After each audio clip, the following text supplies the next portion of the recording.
everyone, welcome to the CNBC-TV18 program On the Record with me, Shereen Bhan. After 42 years, IATA is holding its AGM in India, and of course all eyes will be on the Indian aviation story, the robustness of it as well as the future. To talk to us about the flight path for Indian aviation as well as the recent turbulence that we are seeing, joining me now is Air India's Campbell Wilson. Campbell, always a pleasure. Many thanks for joining us here on CNBC-TV18. Let me start by talking to you about the IATA AGM. It's a 42-year gap that the AGM is now being held in India. You're, of course, not playing host. It's the other airline, Indigo, that's playing the host this time around. But I would imagine that, you know, global aviation companies are going to be here in India to really suss out the opportunity and the market potential. What's the pitch going to be? Well, goodness, I think the fact that everyone is here is a recognition that people already see the market potential and the growth and the future Air India. You know, it's true to say that there truly is an air about India at the moment. And it's not just the privatization of Air India or the world record orders that ourselves and others in the ecosystem have made. It's the potential. It's already the third largest domestic travel market in the world by air, but it's got a propensity to travel of 1/5 that of China. So the upside potential is absolutely enormous. From an international perspective, it's already a large market, but very underserved by Indian airlines. And so the upside of the Indian airlines realizing a more normal market share is huge. Then, of course, there's the geographic opportunity of people not just traveling to and from India, but traveling through India. You know, it's amazing the number of people that fly over top of India every single year and connect around the sides. You know, bringing that business to connect in India supports Indian jobs, supports Indian cabin crew, Indian ground handlers, Indian engineers, Indian tourism, connects Indian business. And so really this is an opportunity now to really center the world's gravity of aviation onto Indian soil. Easier said than done, right? I mean, this aspiration of making India the hub for global traffic has been an aspiration that's been on the table for a while now. Many things have changed, especially on the infrastructure side. How real is that possibility today? I think it's very real. Obviously, as you mentioned, the airport infrastructure side with the concession and the development of very world-class terminals in a number of cities. The privatization of Air India got sort of the monster out of the middle from an economic perspective and has opened up huge investment in fleet and capacity and all of the supporting infrastructure that airline requires.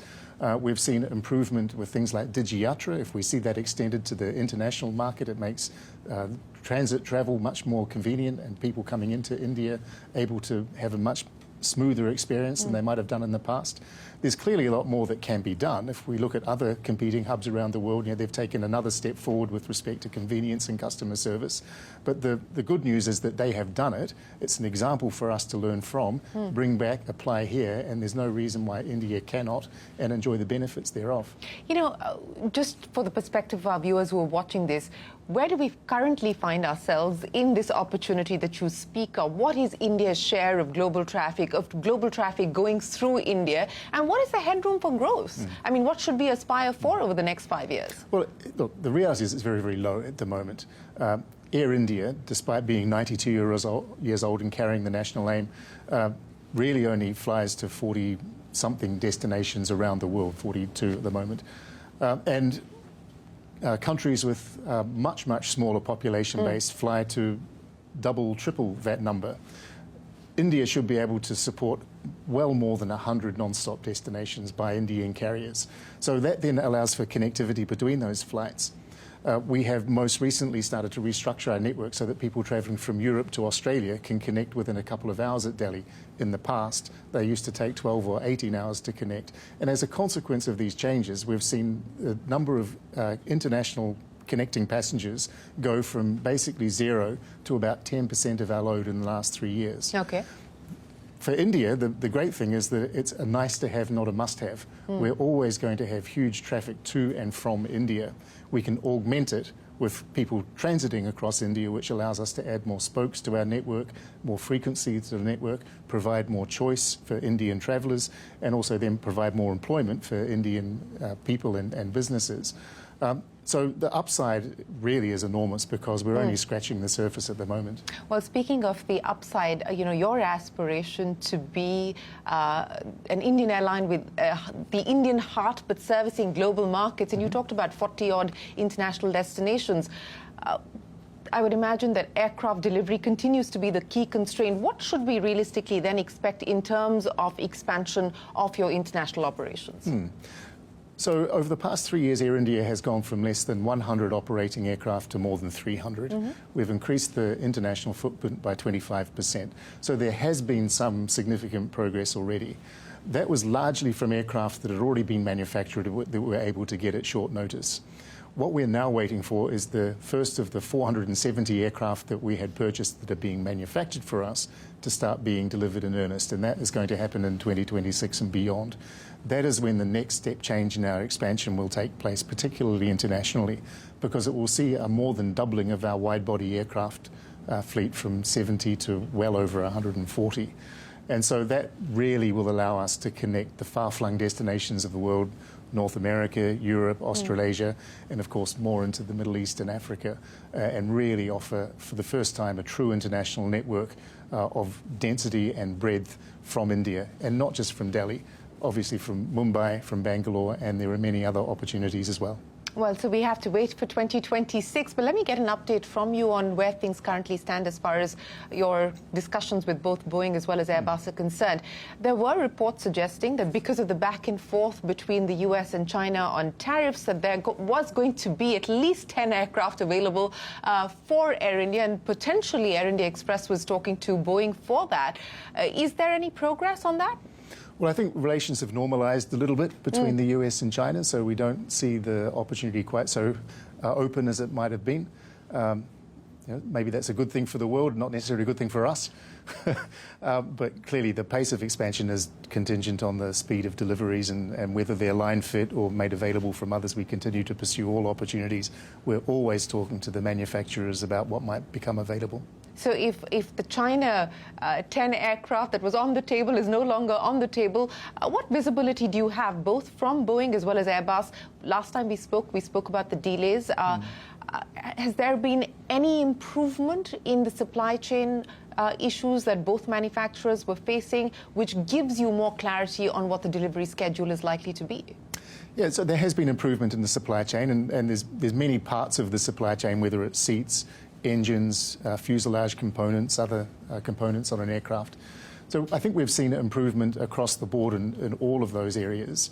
It does mean that the manufacturers are sounding more confident about the delivery dates that they've committed to. It's probably not going to be the case that they can bring them any earlier, but the likelihood of them being pushed later seems to be receding, which is good news. So by 2027, what is the expected fleet size likely to be if everything is on schedule? Well, I don't think we've put an exact number to it, but we have 308 aircraft operating at the moment. We have 540 odd yet to be delivered. Most of those will come before the end of the decade, so clearly there's going to be a significant expansion, a doubling or thereabouts. Since we are talking about current developments, let me ask you about what's happening in the US at this point in time.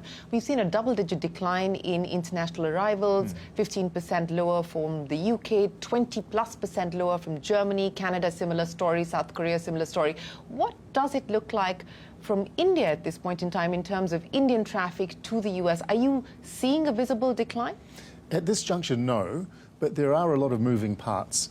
For example, some of the airspace restrictions that we presently have to operate around mean that we can't carry a full passenger load on some of our non-stop flights.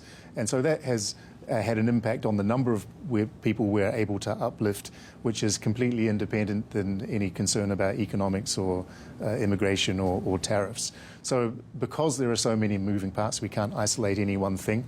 But at this juncture, we don't think that there's been a significant impact in the underlying demand, in part because so many of the people that we're carrying are visiting friends and relatives, and that typically is quite robust. But are you concerned about, for instance, the grey that's emerging now as far as student visas are concerned? Is that potentially a cause for concern? I think it has to be. Anytime there is uncertainty, we have to be concerned, and it can be uncertainty across any number of dimensions. We operate in a business which in some respects is discretionary travel. People have a choice about where they travel to. The ease of travel in terms of visa and other dimensions is a factor in people's thinking. So anything that causes uncertainty means that we we're monitoring closely. So let's talk about the park airspace closure, because the closure came in on the 24th of April. That's well ahead of Operation Sindoor. Now, from an operational perspective, you said you cannot carry a full payload at this point in time. Take me through what that's actually meant in terms of operations, flight cancellations, rerouting. What is all of that meant for Air India? Well, so domestically, a number of airports were closed. Yes. 13 cities that Air India group operated to, we had to cease operations. Unfortunately, that affected some 70-odd thousand people, nearly 1,000 flights. And we assisted people very quickly to get to their destinations as best we could. That was something completely beyond our control.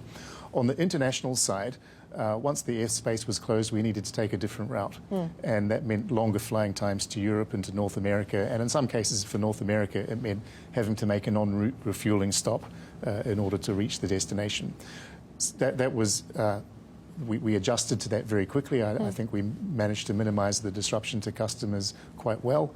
And then very quickly we looked at how do we optimize the operation so that we can continue to operate the connectivity and the customer proposition that people have selected us for. So most of our flights now have been reinstated to non-stop. Sometimes and how you managed to do that? So that's sometimes with a reduction in the payload that we carry, whether it's the amount of cargo we carry or a reduction in the number of seats that we fill. So how many seats have you had to drop, as well as what's the decline as far as carrying of cargo is concerned? So it's very route specific, and it even depends on the wind and weather conditions on a particular day. But typically to North America? So on some routes, it's zero. On some routes, as much as 20 or 30 seats.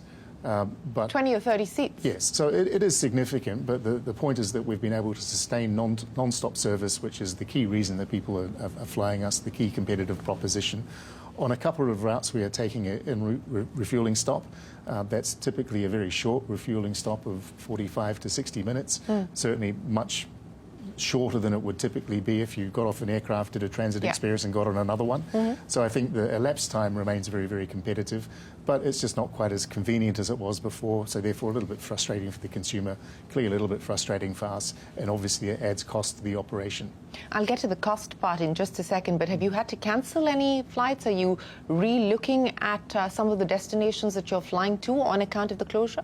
No, so we haven't cancelled any flights thus far. Depending on how things go and the extent to which wind conditions mean that flights become more difficult to viably operate, we may take a few tactical cuts here and there, but the intention is to maintain the operation as robustly as we can. So let's talk about costs now, because it's been widely reported that if the airspace closure were to extend for a year, it could cost Air India upwards of 5,000 crore rupees, or approximately 5,000 crore rupees, and that's the estimate that has been given to the government in the many meetings that have taken place with the government on this issue so far. Is that accurate? Yes, we were asked to give a ballpark cost of what this would be for us, and so we provided a number. So it is approximately 5,000 yes. crores, upwards of 5,000 crores? It's approximately. Now we're obviously working to reduce the impact by whatever means we can. But yes, that's a ballpark figure. If it were to continue for a year. In the previous instance when we did see the park airspace closure, and that was about a period of about 3 months or so, what was the impact then? What kind of a hit did you take then? That was before my time, so I don't have those numbers off the top of my head. Sure. But yes, I mean, it's a significant cost. So what is the way forward now? We don't know how long the airspace closure will last. Where do conversations with the government lie? Again, widely reported that there was talk around a possible bailout package, some sort of a subsidy, some kind of government support and intervention. Are any of those things moving forward? No, I think, just to be clear, we were asked to provide a ballpark cost of what the impact would be. We have had a number of discussions with government on how we might mitigate those costs and make travel more convenient for people, whether it be fuel taxes or other things that we can do that provide some mitigation. But we're not in any active negotiations or discussions with anyone. Obviously, the government is going to take the positions they'll take from a geopolitical perspective, and we'll adjust accordingly. So what kind of support would you then be hopeful of in a scenario like this? We're a business that needs to operate. We try and operate on our own 2 feet. We're adjusting our operations to be as viable as we can, notwithstanding challenging circumstances, and we'll continue to do that. But what would the ask be specifically? I mean, I'm sure that there has been a list of things that the industry, not just Air India, but industry has put forward to the government, to seek some sort of intervention at this point in time. Could you list that out for us? I think it's probably better that any such discussions happen behind closed doors and not through the media. Okay, fair enough. Let's talk about some of the other developments that have taken place.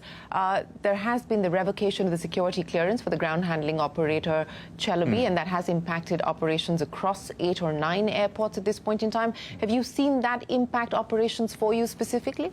So there's been a very smooth transition to alternate providers. So there hasn't been a disruption to us or our customers, at least at the airports that we serve. The transitions like this are never completely easy, but I think it's been very well handled in this case. Since we are talking about Chelobee, again, widely reported that Air India did reach out to the government about Indigo's wet lease with Turkish Airlines. Is that accurate? No, I think we quite categorically refuted that allegation. It's not our place to comment on business relationships such as that. The government will make their own call. Let's then talk about the opportunities that open up with the Navi Mumbai airport coming in and the Jewar airport coming in as well. Jewar, of course, after Navi Mumbai. What will this result in terms of moving traffic, of where passengers are going to be boarding their flights from, and what is it going to mean specifically as far as Air India and the Air India group is concerned? Well, we continue to have discussions with all of the airport operators, and we're very interested at these new airports that are being developed, not just in Navi Mumbai and Jewar. In the case of Navi Mumbai, it's probably the most imminent new opening. And so we have been in discussions about what capacity we'll operate from there. It's a little bit more complex in our case because we're a hub operator. We bring people into an airport and disperse on the rest of our network. So we need to be careful which flights we might move from the existing airport to the new airport so we don't weaken the hub.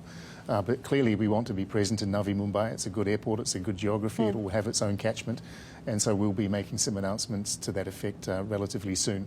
In the case of Jewar, we think it's quite a different catchment. Again, we want to be present in that market, but it's probably going to be additions rather than any transfers from the Indira Gandhi international operation. Okay, so additions for Jewar, but as far as the Navi Mumbai airport is concerned, you are going to have to reconfigure current operations and current connectivity. What percentage do you see moving from the current Mumbai airport infrastructure to Navi Mumbai? Well, I won't speak specifically for Air India Group, but as it's been communicated to us by the operator, they want to do some redevelopment work on one of their existing terminals, which reduces their overall airport capacity by, I believe, around 20–25%. And so I believe that's around the proportion of traffic that they want to shift from the existing airport to Navi Mumbai whilst they're doing this redevelopment work. Okay. How challenging is the environment today? Crude is still relatively benign. We haven't actually seen any significant moves on the upside as far as crude is concerned. But outside of that, there have been many of these operational challenges that we just spoke of. What does that mean in terms of operating costs for you? What does it mean in terms of your ability to be able to curtail losses? You brought down losses quite significantly to about 4,500 crores from over 11,000 crore rupees year on year.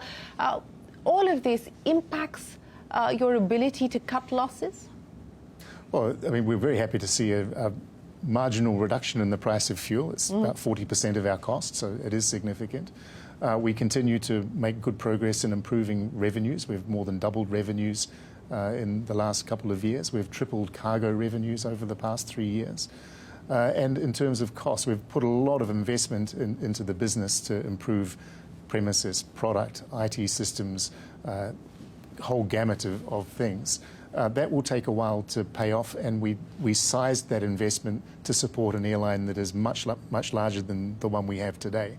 So all of these investments and improvements and cost reductions that we're now underway, now taking, will lead to a much stronger financial position, but it's with the long term in mind, not something that we're doing as a band-aid or quick fix.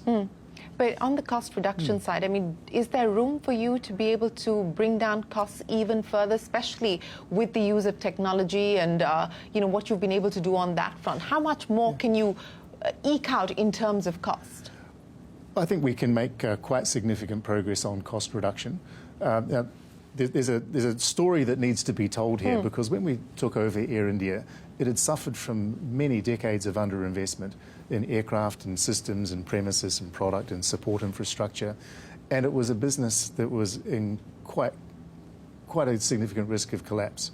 The average age of employees was 54, for example. There were 30 aircraft on the ground for want of spare parts. So we had to stabilise the ship through significant, fast investment. Then we had to quickly prepare the business for growth. We've gone from less than 100 aircraft to 300 aircraft in operation in under 3 years. Nearly an aircraft a week being added to the operation. And then with aspirations to grow very much bigger with this 470 aircraft order. So we had to go from stabilisation to preparation for the future, sufficiency, and now efficiency. And so we're very much now in that efficiency phase of making all of the investments that we've made over the past few years starting to pay off, both in revenue generation as well as in the cost of operation. And so it's a 5-year transformation. We're targeting that end of 5 years to bring all of these together. And so I think, as you've rightly said, the world-class global airline with an Indian heart should be visible by then. You know, the transformation plan, Vihan, and it is a 5-year plan, as you talk about. One of the metrics there was a 30% market share. You're edging closer to that, almost to 27%. Yes. You know, on the many milestones that you've chalked out for yourself in terms of where you want to be at the end of 5 years, at the end of Vihan, where do you feel the most confident of being able to achieve those numbers and those metrics? I'm confident on all of them, to be honest. Over the past 3 years, I think we've done all of the heavy lifting of what was necessary to do behind the scenes.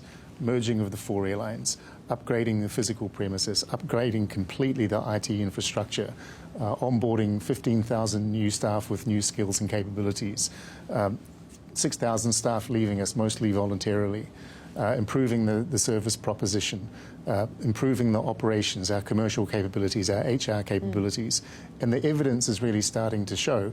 For the last quarter of the last financial year, which was the first quarter post-merger, Air India achieved record OTP, and it achieved an on-time performance higher than what Vistara was achieving. It achieved record Net Promoter Score, higher than what Vistara had been achieving. For the first quarter of this financial year, it's gone up even further in both respects. The new Air India is now visible on the A350s serving London, Heathrow and New York. It has an NPS well above 60. And really, everyone I talk to is quite blown away that this is the new Air India. Over the next 2 years, as we refit the legacy fleet and bring the rest of the fleet up to that standard, the new Air India, hopefully, is going to be something that people experience on every flight, every day. You know, you talked about the refit, and the last time we spoke, that was going through its own challenges, and there were delays there, both in terms of time as well as in terms of cost overrun. Has there been any improvement? What's the latest there as far as the retrofit is concerned? So on the narrow-body side, we're 3/4 of the way through the full-service fleet. We should complete the refit of the narrow-body aircraft by the end of this year. Okay. And already we're deploying the refitted or Vistara aircraft on the main metro routes, on which we now have 50% market share. So I think we've made good progress on the domestic side.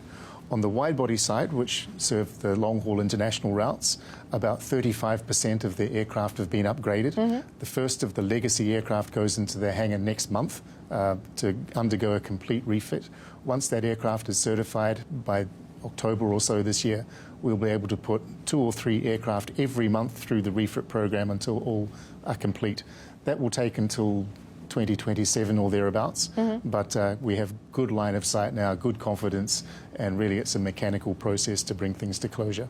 Okay, so that's still another 2 years on before we actually see the retrofit program being complete. Yes, but every month you will see more and more aircraft with the refitted product into service. So it's going to be a progressive thing. You know, you talked about the new Air India. Give me a sense of what's changed as far as people is concerned. The average age, was well over 50, and what is it today? So it was of non-flying staff, it was 54 when we took over. It's now about 35. Okay. For cabin crew, it was in the high 40s. It's now 29. So a significant generational Significantly change. Younger airline. Yes, yes. Look, the erstwhile Air India had not recruited for nearly 20 years, at least for non-flying staff, in part because it was shrinking, in part because there were cost constraints. And so, just culturally, experientially, people with contemporary understanding of aviation, the erstwhile Air Indians had done a wonderful job in keeping the airline flying under some of the most difficult circumstances imaginable, and have done a wonderful job in transitioning to a very, very different work environment and imparting their knowledge to new colleagues. But an organisation needs to continue to have new blood and new ideas in order to survive and prosper. Yeah. And so we've been able to do that over the past 3 years. And the fact that people have come together so well, I think, is in part testament, one, to trust in Tata, two, to love for the Air India brand and name, which most people was their first flying experience, and three, to be part of this mission of restoring a 92-year-old company that really carries the flag of India still, to represent India around the world in the way that today's India wants to be represented. And so I think many people see this as much as a mission as it is a job, and that's why it's so wonderful to be part of it. I'm so honoured to be part of it, because we really do think we're doing something more than just turning around a company. We're doing something that has a national significance. You talk about this being a mission and not just a job for you. So at this point in time, what are the projects or the tasks that you find yourself in mission mode on specifically? Mission mode. Well, it's evolved over the course of the last 3 years simply because the nature of the task has been different. And, as I say, going from stabilisation to sufficiency, now efficiency. My principal focus is now on consistency and on making sure we're performing as a business, whether it's from an operational perspective, a financial perspective, or customer service. The Retrofit program is clearly number one in doing that from a customer perspective. But the robustness of our operations, making sure that we're operating consistently, reliably, is still consuming a lot of time. We're making good progress, but we've got some way to go there too. But look, I'm very, very confident about the future of Air India, and I think that I hope the rest of India can get behind us, because we are going to be flying your flag around the world for many years to come. You're in it for a long innings. This is a test match, right? Yes. So where are we at in the test match at this point in time? Oh, I think we must be on day 4 by now. On day 4. But you talked about some of the changes, and one of the other regulatory changes that is anticipated, which has been, of course, also been going back and forth between the aviation industry as well as the regulator, is the new flying norms. Are you prepared for them to come in July? And what does that mean in terms of how you operate, as well as what happens on the back end with your pilots? Oh, yes, we are prepared. There had been a deferment of the implementation from last year to this year. And that was a good thing, because the new rules do require a significant extra number of crew than was previously the case. And if we rush those sort of changes in, it simply means that we would have to cancel flight because we wouldn't have enough crew to operate them. So over the past few months, we've put a lot of effort into recruiting more crew, of getting crew transferred to the aircraft that we need them to be on. And so we're quite comfortable being able to. So how many people have you added? Is there a net addition, or have you sort of recalibrated the workforce? So there is a net addition, in part because of the fleet expansion as well as the new flight time rules. We've added about 1,500 pilots to the group total. And that's since when? Since privatisation. Okay. So it's a combination of the both. I don't have the breakdown between those two dimensions, because we look at it as a total requirement. But on account of the new flying norms coming in, assuming that there is going to be no further deferment or delay, what is that going to mean now in terms of operations? Because some of your competitors were also talking about the fact that they may need to review, how many flights they operate in a day and so on and so forth. What is it going to mean in terms of operations? Well, it does mean that there may not be the ability to fly the aircraft as much during the course of the day. These are adjustments that we make because it's a regulatory decision. Yes. And so we'll just adjust as required. But what would it mean in terms of daily flights, for instance? I mean, how many would you need to cut if these norms come into effect from July? At this juncture, we don't see any need for significant cuts as a result of this. Okay. Outside of this is going to be one big change, but outside of this big regulatory change, what are the other sort of developments that you will have to factor in that could have significant bearings on the operations of the airline? I don't see anything new coming down the path that we're not already aware of. Sustainability clearly is a big focus of the industry, internationally as well as domestically.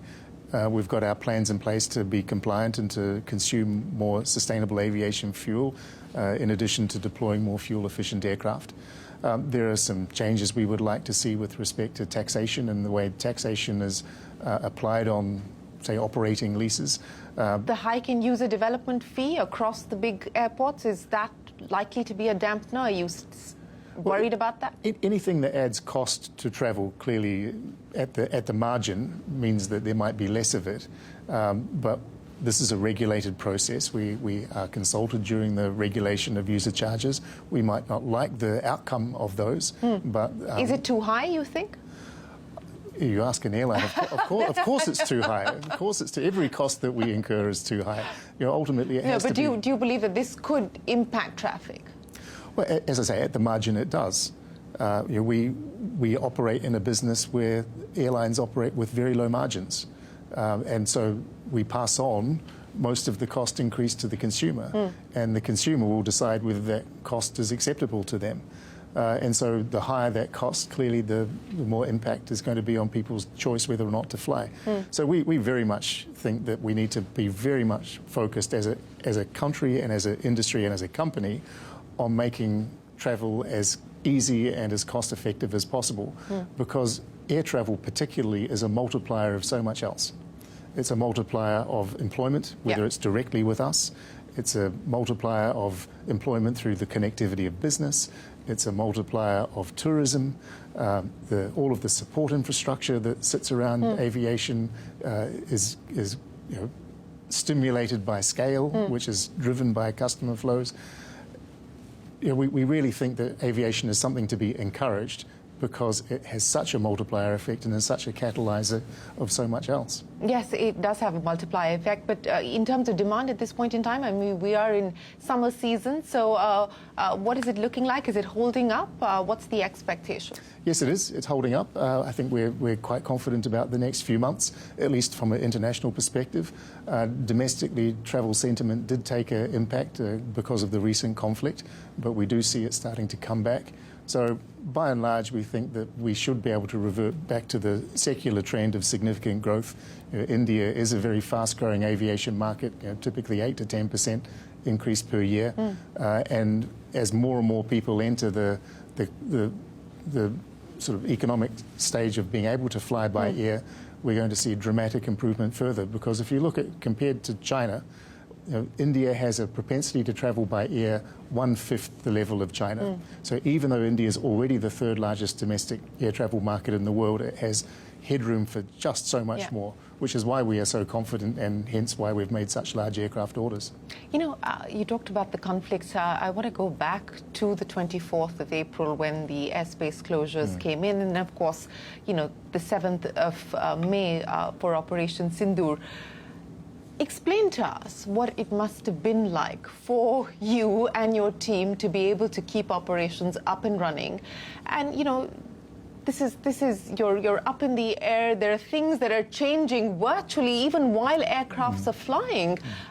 What was that like? Well, it wasn't as if it happened out of the blue. We had a couple of days inkling that, or at least we suspected there might be some issues, so we should start making contingency plans. And so when it transpired, there was a playbook that we followed. Some of that playbook had been put into practice in times past when there had been similar conflict. And so very quickly we were able to operationalize refueling stops in Vienna and in Copenhagen so that flights could continue to their destination, that we could reroute and file new flight plans so that we could meet the new airspace requirements. That our teams at the airport were able to ensure that people were facilitated through their connections, or that we reached out to people before they got to the airport to inform about new travel times. There's a lot of moving parts that need to happen in very coordinated fashion, very quickly, across a large number of flights, a large number of geographies, and a large number of people. And I think that in this case, the team did a fantastic job in minimising the disruption to consumers on what was a significant event that happened at relatively short notice. Do you have any indication on the airspace closure? Has there been any conversation with the government on this?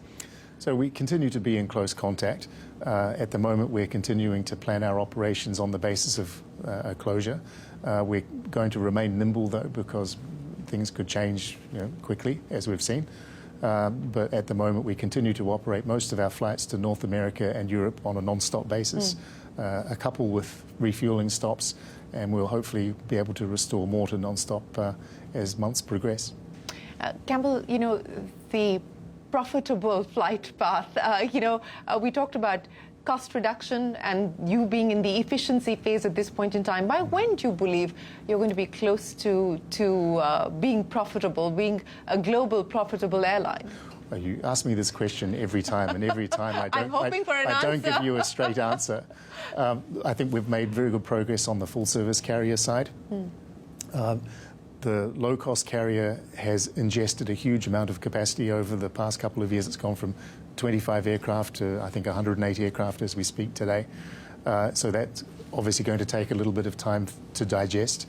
But we've restructured the commercial and network function, so we're looking at this in totality, which was part of the evolution of bringing the group together. And so I'm confident that we've got a good path there too. So it is going to continue to take some time. It was always going to take some time. But I'm very, very confident that in this dimension as well, we'll be able to deliver what we and what our shareholder and ultimately what India wants. Well, we look forward to hearing more from you and getting a more specific answer the next time around. But always a pleasure. Thanks very much for joining us. But before I let you go, any big announcements expected at the IATA AGM? Are you going to be doing more code shares or any announcements on that front? Goodness, I have to say, watch this space. No heads up? Well, thanks very much for your time. Appreciate it, and we wish you the very best of luck. Thank you, Shereen. Well, with that, it is time for us to wrap up this edition of On the Record. From all of us here on the team for now, goodbye. Many thanks for watching. Do stay tuned. The news will continue right here on CNBC-TV18.